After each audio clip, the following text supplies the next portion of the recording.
Olá, amigos, sejam bem-vindos a mais um vídeo do meu canal. Eu sou o Lucas Knaip e olha esse time do Chelsea, hein?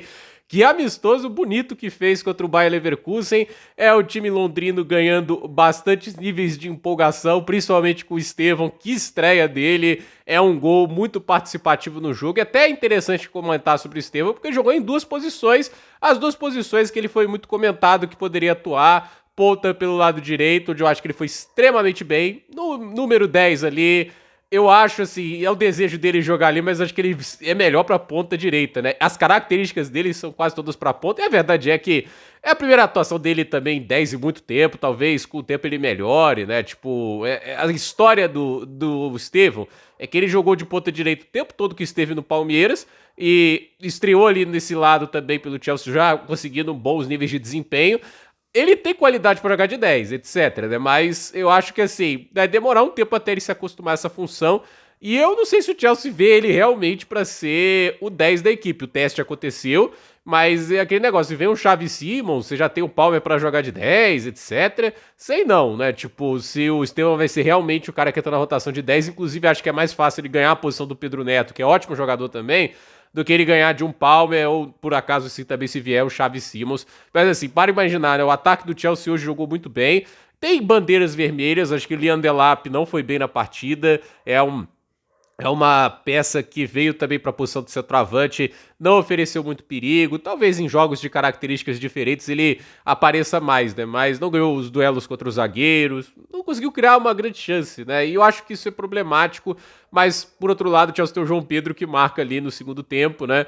Então, assim, é um Chelsea que a maior parte dos reforços faz bons jogos, né? Eu acho que o Essugo e o Andrei fazem bons jogos, mas detalhe para eles, eu acho que eles vão fazer parte de rotação e de profundidade, né? Porque existe um grande problema para eles que é estar concorrendo com o Moisés Caicedo e Enzo Fernandes, né? Tipo, são dois jogadores de qualidade, mas, por exemplo, se fôssemos fazer uma ordem dos canídeos, né? Comparando assim as prateleiras, né? Eles talvez sejam níveis pastor alemão, aqueles cachorros de primeiro nível, Doberman, mas Enzo Fernandes e Caicedo são lobos cinzentos, assim que dá pra chamar, né? Porque os caras são possivelmente top 10 de suas funções atualmente na atualidade, e acho que até englobando todos os meio-campistas, mas não os atacantes, mas sim esses aí de mais construção, de capacidade defensiva. É difícil você colocar jogadores do nível desses dois, e o Chelsea foi muito feliz na contratação deles. E assim, eu acho que você também tem ali o Acheapong jogando bem de zagueiro, pisou na bola o lance, mas acho que aquele lance sozinho não vai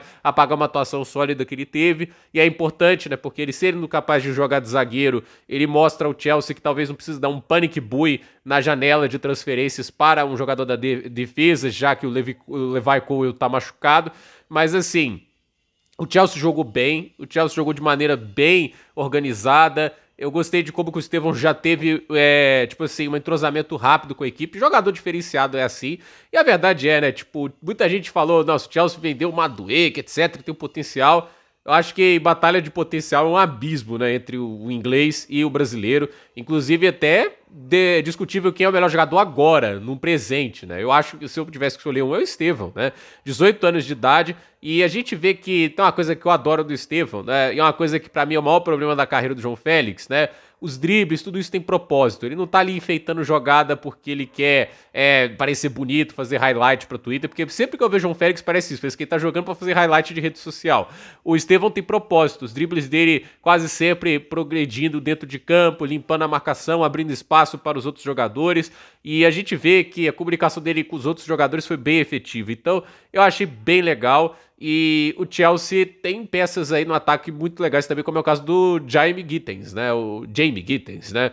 Ele já entrou bem, mostra a capacidade de drible, isso é interessante, mas no momento é só ele, porque vai lembrar, o Tyreek George começou o jogo, ele é um jogador que deve ser negociado, seja por empréstimo ou por uma venda permanente, e é muito por isso que vem o Garnacho, mas até por isso eu falo, né? Olhando o jogo de hoje, eu acho que o Chelsea não precisa de dois jogadores para o sistema ofensivo, acho que só o Xavi Simons, que é capaz de jogar no lado esquerdo, né? Seria o bastante, né? Eu acho que o Xavi Simons vai vir mesmo para 10, né? Eu não vejo o Xavi Simons para jogar nas pontas no Chelsea, pelo menos não a princípio. Pode ser que se vier, ele acabe entrando nas pontas, mas vale lembrar também uma coisa pro Xavi Simons, né? Tipo, titularidade, né? É óbvio que ele tem talento de sobra para conquistar, mas não acho que é garantia não, né? Tipo, olhando para o atual contexto. Se bem que, se olhar para os outros times que foram especulados, tanto Arsenal e Bayern, né, eu acho ele mais jogador que o Odegaard, né, mas ele também não é garantido lá, e vale lembrar, o Bayern de Munique tem o Musiala, machucou, mas quando voltar, certamente titular, e mesmo que você tenha que colocar a questão da ponta esquerda, eles acabaram de contratar o Luiz Dias por uma fortuna, então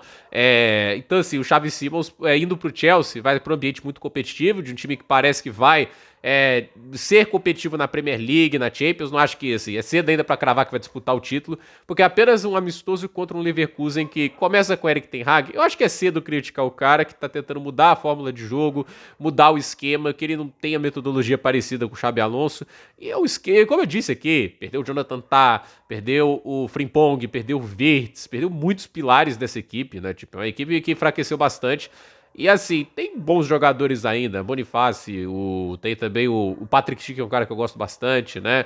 Mas é um time que enfraqueceu, e é um time que, assim, vai ter que se adaptar a uma forma de jogo bem diferente, bem distinta, e eu não sei o quanto que o Ten Hag vai conseguir extrair, até porque o técnico tá bem questionado, né? Tipo, ele entra aí no Leverkusen porque é o que ele tinha de melhor pra contratar, né? Tipo, pelo menos daqueles mais experientes, que já tiveram mais rodagem no futebol europeu. O Xabi Alonso era uma aposta que vingou muito, né? Mas olhando pro contexto atual do Leverkusen, já era um time em queda na temporada passada, mesmo com a base do time campeão da Bundesliga. Isso já mostrou que, assim, mesmo a manutenção do time não manteve aquele desempenho estratosférico. Mas a verdade é, o time do Leverkusen, ele tá numa situação complicada, porque é difícil repor as peças que saíram à altura.